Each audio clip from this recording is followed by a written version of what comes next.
उत्तर प्रदेश में मदरसों के सर्वे पर सियासत जारी। अब मायावती ने ट्वीट कर बीजेपी को घेरा। बीजेपी और कांग्रेस की क्यों की तुलना। उत्तर प्रदेश में मदरसों पर सियासत तेज हो गई है। योगी सरकार ने मदरसों का सर्वे कराने का फैसला लिया है, जिस पर पहले जमीयत उलेमाए हिंद ने आपत्ति जताई और सरकार के खिलाफ मोर्चा खोल दिया। वहीं विपक्षी पार्टियों ने भी योगी सरकार पर निशाना साधा। वहीं AIMIM अध्यक्ष असदुद्दीन ओवैसी ने तो इसे छोटा NRC और CAA करार दे दिया। वहीं अब बसपा सुप्रीमो मायावती ने भी इसे लेकर बीजेपी को घेरा है। मायावती ने बीजेपी पर निशाना साधते हुए मुसलमानों के मामले में बीजेपी को भी कांग्रेस के कदम पर चलने वाली पार्टी बताया है। BSP सुप्रीमो मायावती ने अपने ऑफिशियल ट्विटर हैंडल से एक के बाद एक 2 ट्वीट किए। पहले ट्वीट में मायावती ने लिखा, मुस्लिम समाज के शोषित, उपेक्षित व दंगा पीड़ित होने आदि की शिकायत कांग्रेस के जमाने में आ रही है। फिर भी बीजेपी द्वारा तुष्टीकरण के नाम पर संकीर्ण राजनीति करके सत्ता में आ जाने के बाद अब इनके दमन व आतंकित करने का खेल अनवरत जारी है, जो अति दुखद व निंदनीय है।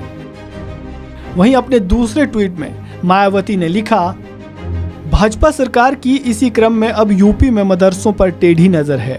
मदरसा सर्वे के नाम पर कौम के चंदे पर चलने वाले निजी मदरसों में भी हस्तक्षेप का प्रयास अनुचित, जबकि सरकारी अनुदान से चलने वाले मदरसों पर सरकारी स्कूलों की बदतर हालत को सुधारने पर सरकार को ध्यान केंद्रित करना चाहिए। वहीं योगी सरकार के इस फैसले पर जमीयत उलेमाए हिंद ने पहले मोर्चा खोला था। प्रदेश सरकार के इस फैसले को लेकर जमीयत उलेमाए हिंद ने दिल्ली में एक मीटिंग बुलाई थी। इस मीटिंग में यूपी के 150 से ज्यादा मदरसा चलाने वाले लोग शामिल हुए थे। जमीयत उलेमाए हिंद के अध्यक्ष महमूद मदनी ने कहा कि कुछ सुधार करने के लिए हमेशा जगह होती है।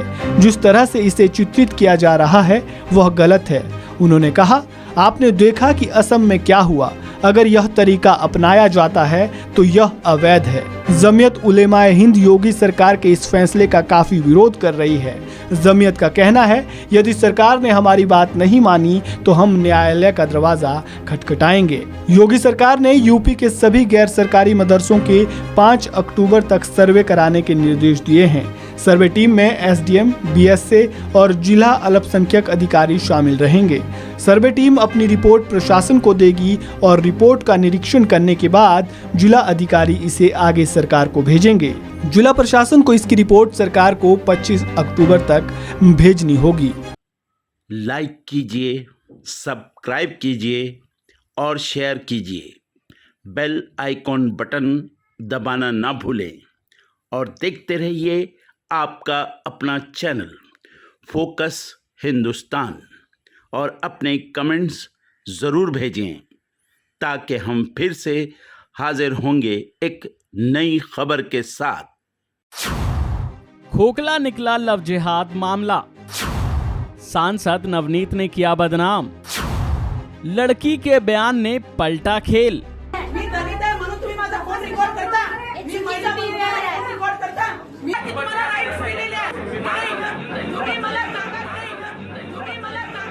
महाराष्ट्र के अमरावती में अभी लव जिहाद का मुद्दा खूब गरमाया, लेकिन इस मामले में नया मोड़ तब आ गया जब जिस लड़की के साथ कथित लव जिहाद की बातें कही जा रही थी वो सीधे थाने में आ धमकी। गुमशुदा हुई लड़की खुद राजापेट पुलिस थाने में आई और सांसद नवनीत राणा के बयान को झूठा करार दिया। लड़की ने बयान दिया कि लव जिहाद जैसी घटना का नाम देकर मेरी बदनामी ना करें। लेकिन इससे पहले का नजारा देखिए, जब सांसद नवनीत राणा ने थाने में पहुंचकर कैसे बवाल काटा।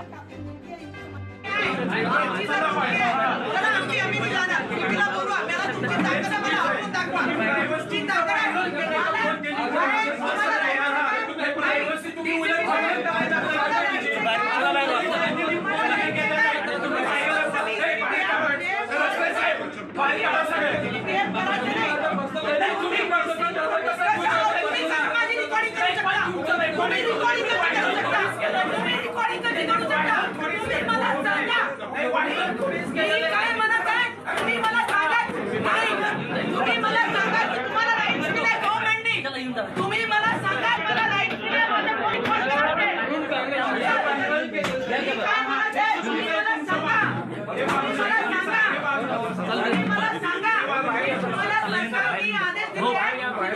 बस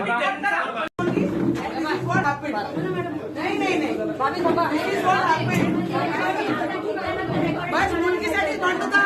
मुलगीसाठीच भांडून राहिलो आहे. अरे आपण दलित आहे म्हणून फोन रेकॉर्ड करतात. मी तुमच्या मुलासोबत फोन लावलं की आमची मुली आणून द्या 1 तासामध्ये, तरी आमचे फोन रेकॉर्ड करतात. मी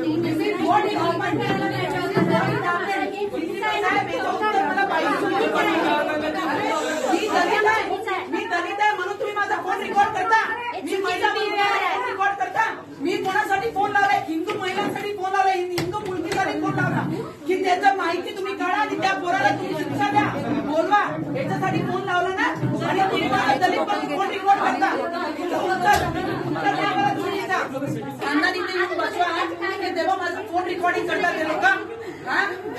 तेव्हा रेकॉर्डिंग करतात माझं फोन.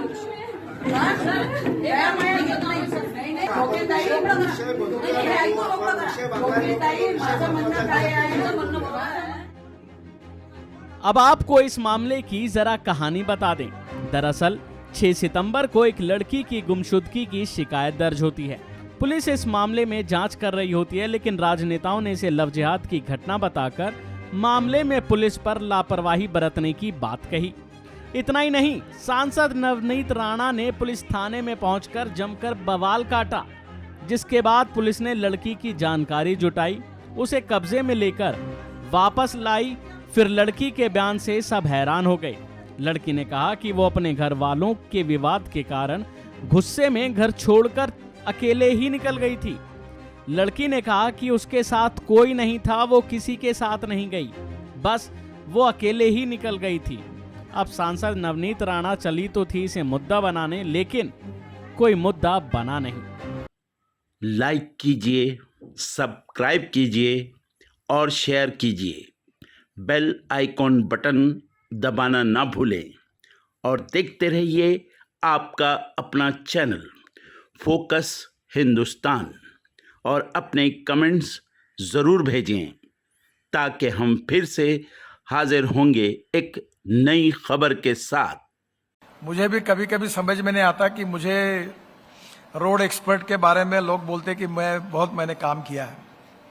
मैं अपने घर में कॉन्ट्रैक्टर बना था, तो हमारा मिट्टी का घर था बहुत बड़ा, तो मैंने आर्किटेक्ट को निकाल दिया और मुझे उस समय मैंने मुंबई में फ्लाईओवर्स और एक्सप्रेस हाईवे और वर्ली बांद्रा सीलिंग बनाया था, तो मुझे भी अहंकार हो गया कि मुझे सब समझने लगा है। और मैंने अपने मन से घर का डिजाइन किया और बाद में मेरे बेडरूम में पलंग के सामने पिलर आ गया। तब मेरे ध्यान में आया कि मैंने आर्किटेक्ट की सलाह मानती तो ठीक होता, मैंने गलती की। हर चीज का एक्सपर्टाइज होता है, और हमारे वर्ल्ड में जर्मन ऐसा देश है कि उसकी सक्सेस, उसमें हर चीज परफेक्शन है, हर मशीन परफेक्शन, हर काम परफेक्शन। इसका कारण उनकी जो फिलॉसफी है, 1 पर्सन स्पेशलाइज इन 1 सब्जेक्ट, और ये उसी का फायदा है कि जिसके कारण उसी की सलाह पे वो चलता है। 12th के बाद 5 साल अगर कोई सीखता है तो स्कूटर मैकेनिज्म ही सीखता है, 5 साल गाड़ी का काम कैसे करना यही सीखता है। हमारे यहाँ बॉटनी और जूलॉजी में MSc होने के बाद रिजर्व बैंक में नोटा गिनने का काम करने वाले भी लोग बहुत हैं, क्योंकि उनका उसके साथ कोई संबंध नहीं होता। तो इसलिए आप लोगों में भी बहुत एक्सपर्ट लोग हैं, इंजीनियर्स है, अलग अलग जगह उन्होंने प्रैक्टिकल एक्सपीरियंस लिया है, आपके ऊपर अनेक जिम्मेदारियां हैं, और आपको मन में मालूम है कि परफेक्शन होना चाहिए, डिले नहीं होना चाहिए, करप्शन फ्री सिस्टम होनी चाहिए, fast track decision making process होनी चाहिए, टीम स्पिरिट होना चाहिए। ये सब बातें आपके मन में कन्विंस है, पर जब व्यावहारिक रूप से जब हम काम करते हैं तो अच्छा भी काम होता है और कुछ कामों में कमी भी होती है। तो कभी कभी हम इस बात का आत्मपरीक्षण करें कि हमारे काम में जो अच्छाई है वो तो अच्छी बात है, कमियां क्या है और कमियों को सुधारने की कोशिश हम कर सकते हैं क्या। अक्सर एक बात सच है कि no one is perfect and no one can claim that he is perfect. उत्तम, अधिक उत्तम, सर्वोत्तम up to infinity, you can not catch your own image. और इसलिए हम हमारे बीच में जो अच्छाई है उसको और बढ़ाएं, और जो कमियां हैं वो कोई हम किसी का टीका टिप्पणी करने के लिए नहीं कर रहे हैं, पर ये कमियों को कम करके और अच्छा क्वालिटेटिव रिफॉर्म करके हम काम करें, इसी बात का मंथन यहाँ होने वाला है। और मैं मानता हूं कि हमें एक दूसरे से सीखने के लिए मिलेगा। हमारे सब पीडब्ल्यूडी मिनिस्टर और ट्रांसपोर्ट मिनिस्टर यहाँ बैठे हैं। निश्चित रूप से आपके स्टेट में जो जो अच्छा काम आपने किया है, भले हम फेडरल गवर्नमेंट में हैं, उसको सीखने की हम भी कोशिश करेंगे। और हमारे यहाँ कुछ अच्छा हुआ होगा तो आप भी करिए। और अच्छे और बुरे की टेस्ट करनी है तो एक आदमी कहता है कि एक चीज अच्छी है, दूसरा आदमी कहता है दूसरी चीज अच्छी है, तो इसमें सिंपल बात है कि 2 के बजाय 3 और 5 लोग बैठकर सोचे और जो मेजॉरिटी बोलेगी जो अच्छा है उसको स्वीकार करें और आगे जाए। तो धीरे धीरे मैं कह रहा हूं वही सही है, ऐसा कभी हो नहीं सकता। और इसलिए मैनेजमेंट का प्रिंसिपल यही है कि things together works together, and we need to establish between the stakeholders, that is cooperation, coordination and communication। बहुत सी बातें में हम ऐसी कि हम अच्छा काम करते हैं, डिपार्टमेंट में काम करते हैं, पर मैं क्या कर रहा हूं उसको नहीं बताता, वो क्या कर रहा है मुझे नहीं बताते, और दोनों काम में डबल खर्चा होता है। अब जहां हम टनल बनाते हैं वहां रेलवे को भी टनल बनानी है, रेलवे को जहां टनल बनाने हमें रोड बनाने हैं, पर हम उनको पूछते नहीं, वो हमको पूछते नहीं। दोनों एक जगह बैठ गए तो हम दोनों बोलते तुम्हारे टेक्नोलॉजी हमें मान्य नहीं, तुम्हारे स्टैंडर्ड्स हमको मान्य नहीं, वो बोलते तुम्हारे स्टैंडर्ड हमको मान्य नहीं। और दोनों विद्वान लोगों के बीच में देश के पैसे का चुराड़ा होता है। जो काम 100 रुपए में होता है वो 200 रुपए में होता है।